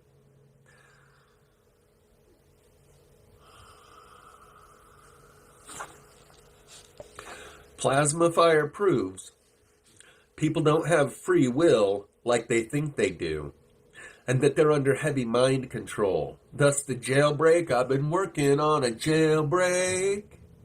AWOL Nation. Is difficult because you can't just punch a few holes in the wall and get them to voluntarily crawl out of the cell of the self-image and worldview that they're in, that prison of their heart and mind. You're going to have to shatter the whole thing all at once. The hard, fast shock and awe is going to be the only way. Plasma fire has proven that they don't have free will and that they're under heavy mind control. And after one day everyone is brought to a grinding halt and they're shown that plasma fire has been all around you for many years. And we tried, through Jeff, to show you this. They will easily, willingly admit, yes, I was under mind control. No, I didn't have free will. Plasma fire proves it. The alternative is that you were just too dumb.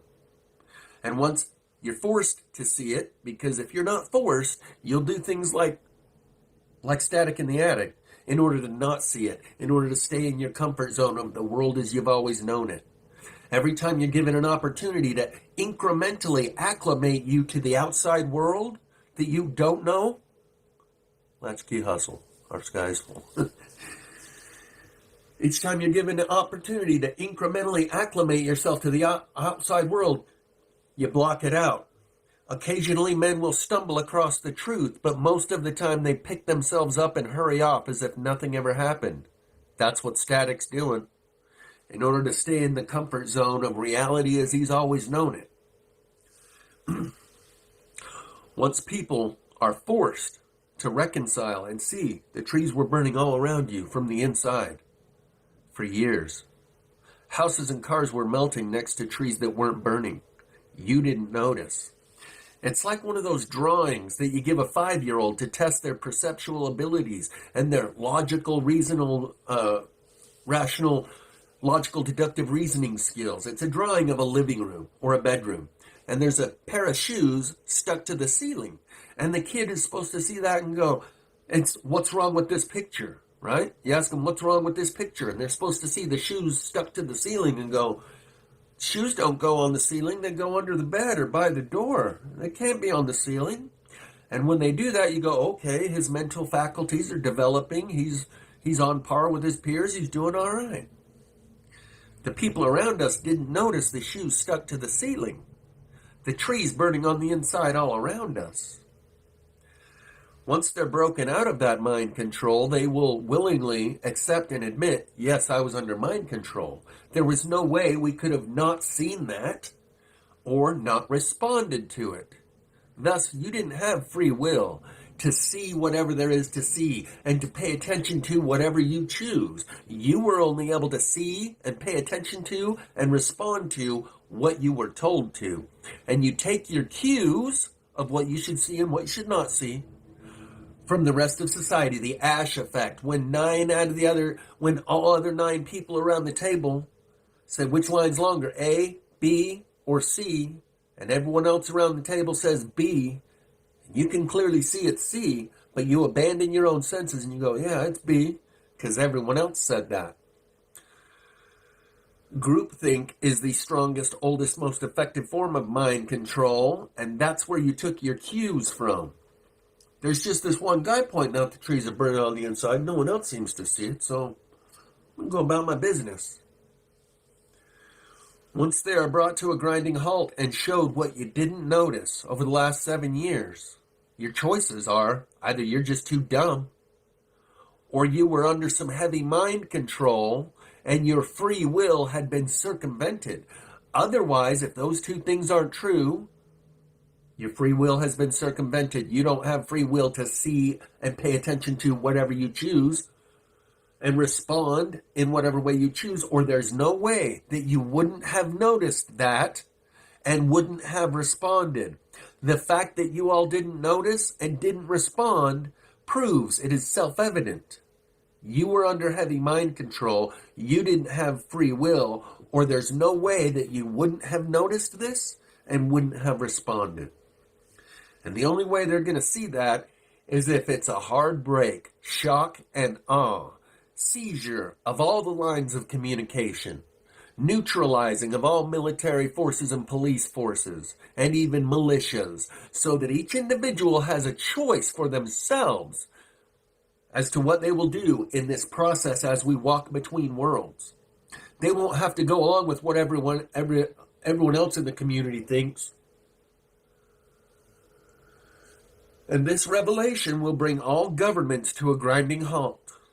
All religions, all economies, and all science and all history will suddenly be compartmentalized and disassociated from, because it no longer applies to the current circumstances and the environment that we find ourselves in. And when that hard, fast break comes,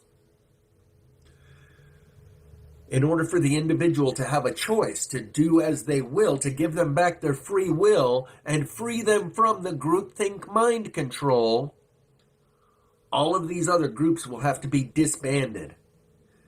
When every ship is going down, I don't fear nothing when I hear you say it's going to be okay. Every ship, every relationship, every form of ownership, all authority will be neutralized. Because they tried to circumvent the media and go right to you, and you didn't notice the trees burning all around you. And if you didn't notice that, then there's nothing they could have done, the softer, gentler, easier way to acclimate you to the outside world and let you see. They got to shatter the whole building all at once. The hard, fast, shock and awe. And after, you will be able to look back and see, holy shit, the world was burning all around us for 7 years and we didn't notice. My work is a good way for them to see that. And the implications are that your governments and your churches and your educational institutions and your police department and your fire department, they were all keeping you in the dark. They didn't tell you about the plasma fire or the sun tunnel. The stick and the carrot. And you'll have a choice of what you choose to do at this juncture as we walk between worlds. And I've spent 7 years building a lattice, a structural bridge, the scaffolding of a bridge between worlds. And God will provide the boards on the bridge through personal first-hand experience. Until then, it's conceptual structural lattice, a scaffolding. Once you have the personal first-hand experience, you will be able to actually cross that bridge. Insert here the song Schism by Tool. Schism, the gap that you need a bridge to cross over. And that song is about reuniting us with our space brothers. And the world that you're held prisoner in is like a compound, like a cult. Like Jim Jones took all those people out, pretty much put them on an island. That the cult we're on is where you're just on an island and you're told that there is no other society for as far as anyone can see. We're all alone. There is no one else in the world. And you've been trained and conditioned that when someone does breach the perimeter, those are fallen angels, satanic, demonic, Luciferian. It's the false prophet and the Antichrist and Satan's army, and you got to fight against them tooth and nail. Like BP Earthwatch says, I've heard him say it at least 5 times, don't take the first train out of here. No, that's the fallen angels. That's the false prophet and the Antichrist. You got to fight against the first gods that show up and breach the perimeter. Wait for the second train out of here. You've been trained by the people on the compound who kept you in the dark about the plasma fire and the sun tunnel. And when that becomes a reality that everyone else experiences, including the airborne aircraft carrier and the black dot craft, I will no longer be up against this brick wall of skepticism and cynicism and doubt and debunking and people performing mental gymnastics like what Static in the Attic is showing you. Like what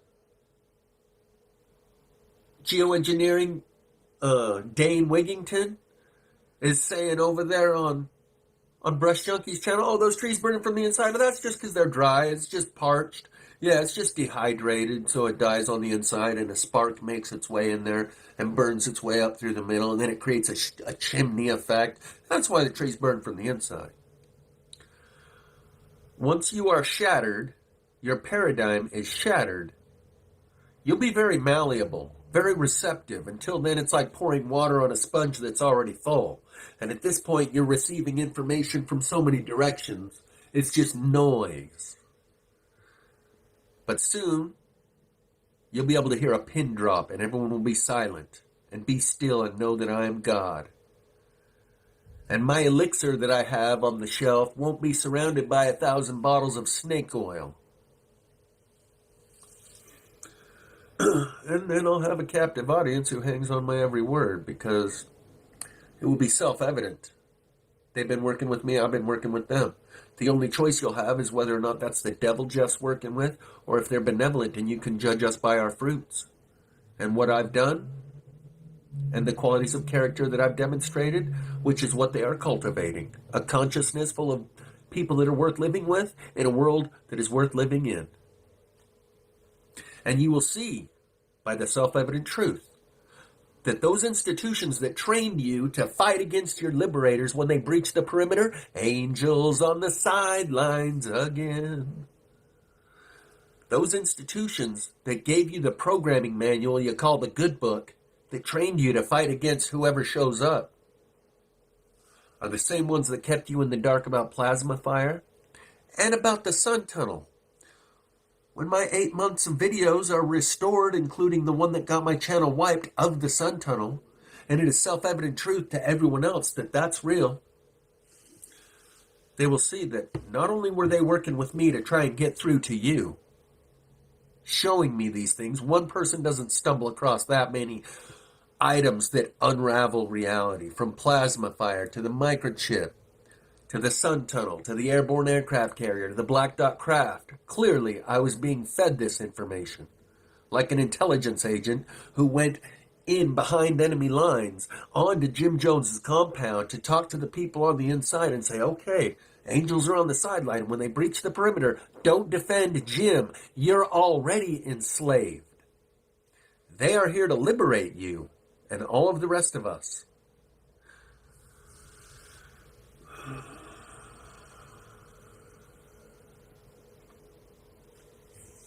So in this scenario that I'm describing, where the sun tunnel is self-evident because everyone can see it for themselves, and they can see that that's one of the things that were fed to me in order to deliver to you, and they can see they kept that from you. They wiped my channel out as soon as I uploaded it. They're not going to be able to play dumb and go, oh, wow, isn't that awesome? We didn't know. When the people can see that they withheld these things from you, they will be able to know that you were enslaved. And you'll be able to let go of some of that programming. Even the most indoctrinated people will say, oh no, they're fallen, they're demonic, interdimensional, satanic, don't believe a word they say. All that shit will go right out the window. In the face. You'll have to call them demons to their face. And courage will flow from you like water from a broken pitcher. So there should be a video clip that I'm going to attach to the front of this if I upload it, where the lady's filming these orbs, drones, UFOs, whatever you want to call them, in her backyard. And she calls, hey guys, come look at this. And one of the guys comes out and says, I don't want to get shot, I'm going back inside. And then he starts telling her, shut the hell up, no one cares. And then he walks over and slaps the phone out of her hand. You can see the phone jerking. She starts to go, hey, what? And I think that's right where Mr. MB3 cut it. Where she said, what the fuck? Don't you dare do that again. And she probably went back to filming them. Oh, where are they? Oh, right there.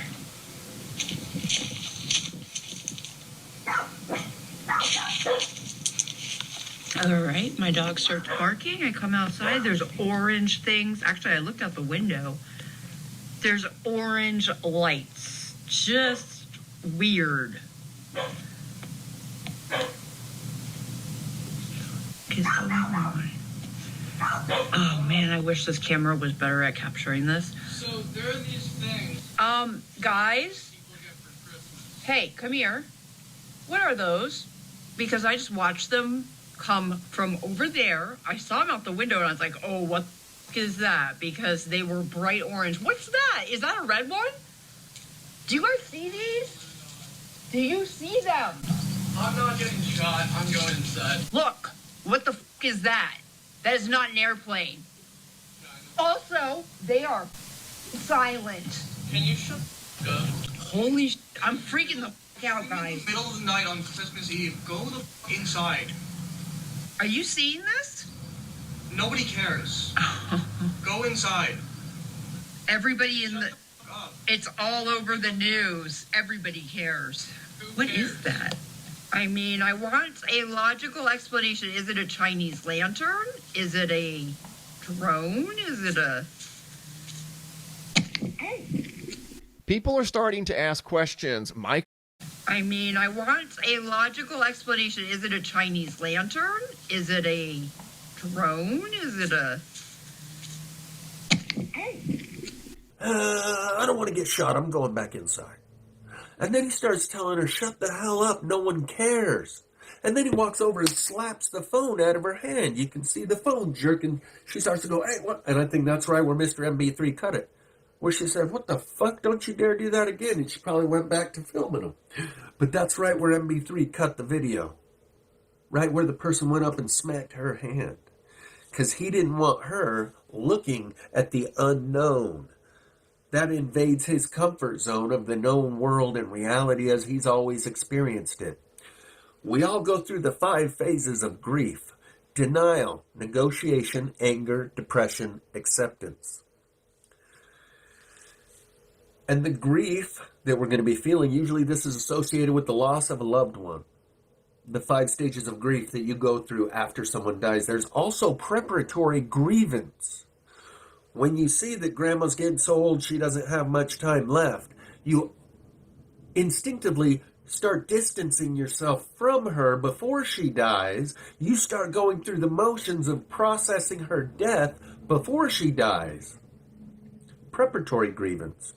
You start going through those 5 phases. And everyone's going to go through those 5 phases, and you can see people acting in this way. They will attack you, the messenger, because they don't like the message that you're pointing your camera at. And they have no way to fight against that in the sky, but they can fight against you for bringing it to their attention. It's not you they hate or are fighting against. It's what you represent, the existence of that, which is going to unravel their world. And in order to keep their world intact, they'll do shit like Static in the Attic did. Oh, rewrite their whole history of known reality. Now, trees have never burned in forest fires. Just so you know, okay? Something all us country folk know. Or they'll attack you and tell you, shut the fuck up, no one cares. And if you don't acquiesce, they'll come physically attack you and slap the phone out of your hand. That's the hassle-free zone, the comfort zone. And as soon as you go outside the hassle-free zone of known reality, consensus reality of what we all agree upon, what we all perceive, and start seeing things that others don't see, and then bringing that from outside the hassle-free zone back into the hassle-free zone, going, look what I found out there. You'll be attacked. You'll be ridiculed, alienated, ostracized, and outcast. That's the standard protocol. And people know in order to maintain your membership within the tribe, you can't go outside the hassle-free zone. See anything that isn't part of our consensus reality. That's the groupthink mind control that you're under. And you don't see anything. You can only see and perceive and pay attention to what you're told to, what you're allowed to. That's why they don't see plasma fire. That's why they don't see the trees burning from the inside, because they take a survey, they take the temperature of the room, Notice that no one else is seeing it and know that I better not see it, or that's going to put me outside the hassle-free zone and I will be ostracized, alienated, and outcast and shunned. And when you go outside the hassle-free zone, you start to see things from outside of the consensus reality that we all agree upon, and you bring it back into the hassle-free zone and start showing people, each one of those people know it's their job to hassle you and say, get that shit out of here, shut the hell up, you crazy tinfoil hat loony bastard, or exile you and say you're no longer part of our tribe. No, you're out of this family. Sorry. It's what happened to me when I found an implant behind my ear. I was forced. Denial and negotiation weren't an option. Anger and depression? Oh yeah, I went through those in a big way. Till I finally hit the place of acceptance, now I rarely even mention it. In a video, now I rarely think about it. It's still there. And the truth is, nothing changed. When I found this, life as it had always been was still the same way it had always been. Nothing changed.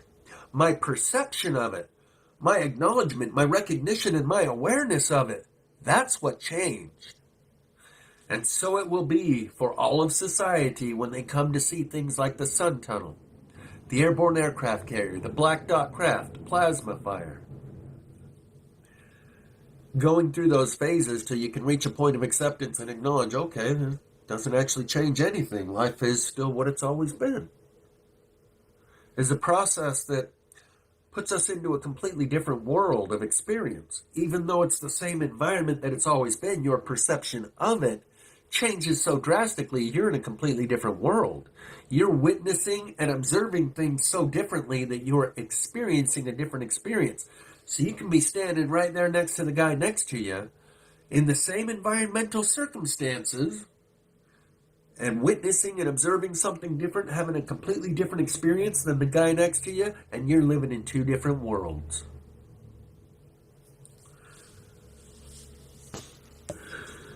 So they've tried to show us different pieces of the real world, of the outside world, outside the prison cell that we're all in, and we're self-policing population. Anytime someone brings something from outside the hassle-free zone, punches a hole in the cell wall and said, look, there's a whole new world out there. There's other things beyond what we all perceive. Our self-policing population hassles them outside, fills the hole in, and says, no, trees have always not burned in forest fires. And this is the collective initiation. During the initiation, they break you down and then build you back up. Break you down to get you to release your grasp on your self-image, the person who you thought you were, and then build you back up. I've said this a bunch of times, but I will again. In boot camp, they break you down.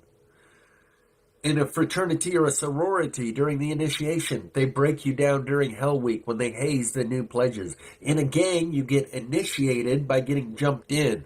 They beat you down physically, literally. And then you're initiated and you can become one of us. But first you got to let your old identity go. Want to leave my old life behind. Not a yes, sir. Not a follower. You fit the box, fit the mold, have a seat in the corner. Take your number. There's always lightning before the thunder. That's from the music video Thunder by Imagine Dragons, where 3 alien species show up and they find themselves surrounded by sheep. Those sheep represent humanity. And we're in the collective initiation. And it's going to be hard to break you down, as evidenced by the fact that the softer, gentler, easier way isn't possible. If you're capable, in general society, of not seeing the trees burning around you, it's going to take something drastic, brutally drastic, the day the earth stood still, to bring everyone to a grinding halt. Otherwise, they'll block it out. No, trees have always not burned during forest fires. And so they're going to have to be given such a drastic shock to the system that their hearts will fail them for fear. The incrementally acclimating you to the new world that they're introducing you to, most people reject every opportunity they had They stumbled across that truth and then picked themselves up and hurried off as if nothing ever happened, in order to continue living in the world they've always known and say, I didn't just see that. Fuck no, I didn't just see that. And they don't like people like me saying, shut the fuck up. Quit telling us about those things you see. I want to continue living in the world I always have, and I need everyone else to do the same. It's a stock investment. I need everyone else to keep investing in this stock, or the stock drops in value as soon as other people start selling their shares. And I'm highly invested in this world as we've always known it. So I need everyone else to stay invested in this world as we've always known it, because that's part of my life experience. That's part of life as I've always known it, is in a world full of everyone else who knows the same reality that I know. In order for me to stay in my world, I need all of them to stay in the world that they've always known. And you bringing that shit in here to the hassle-free zone and showing them a new world that I don't want to invest in. And I don't want them to invest in it. And so they attack me. I'm the watchman on the wall telling them what I see over the horizon. And I've come to the acceptance that no matter what I show them and tell them, it's not going to bring them to the place where I am, knowing what I know. You can't show them and tell them, they have to experience it. And they hurl pejoratives and insults to the guy, the watchman on the wall, talking about what he sees over the horizon, because it's disturbing to them. It makes them uncomfortable. They'll even twist it, perform these mental gymnastics to contort their mind back into the world they've always known. Static in the Attic is the example. But I've been doing this 7 years, and I'm going to have to come to the acceptance that one of the definitions of insanity is continuing to try and do the same thing over and over and expecting a different result. I can't show and tell them things that will bring them up here to my perspective and my point of view. They have to climb the ladder themselves and get up here and see it for themselves. Only through their own personal first-hand experience will they be able to perceive what I perceive. I can't show them and tell them. So that's why I probably won't be making much more videos. I'm shifting to phase 2 of the ambassadorship, like Childhood's End, where they use some regular blue-collar guy to communicate through as an intermediary, like an interpreter to communicate between the two groups of people. We're reaching phase 2 of the ambassadorship, where I'm no longer talking about an unseen force that you're unaware of and that you can't see. Soon we'll be to phase 2, and I won't be up against that brick wall. You won't be in denial. There will be no negotiation. And coincidentally, as that video came to an end, the next suggested videos includes that image of Truth in Movies by J Dreamers, apparently something that's live right now, and the image looks exactly like one of the main characters in Childhood's End, the aliens that have been floating around in the sky for a few years, using that one blue-collar worker as a liaison, as an intermediary. And finally he tells them, you just need to show yourselves. People are getting suspicious. We know you're there. We've been seeing you in the sky everywhere. And when they do say, okay, we're gonna introduce ourselves formally to the rest of the public, not just the people that watch Mr. MBB 333, but everyone else too now. Okay. And when they get off the ship, that's what they look like, with the hooves and the red skin and the horns and everything we've been programmed to retaliate against. So don't be surprised. And recognize who gave you that programming.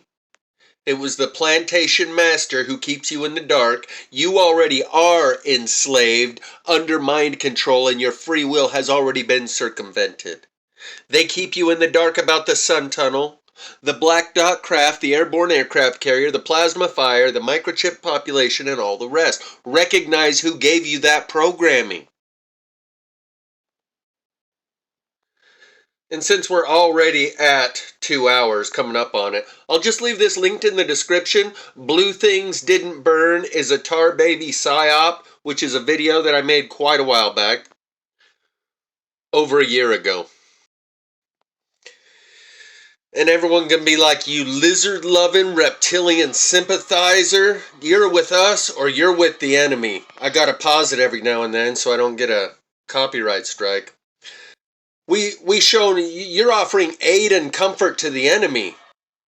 If anyone who communicates with them, or you're a terrorist sympathizer, you're a lizard lover instead of a nigger lover, you're a reptilian sympathizer instead of a terrorist sympathizer, and this witch hunt is what people have been programmed for a very long time, not for something that's not going to happen. See if we can skip it forward 10 seconds.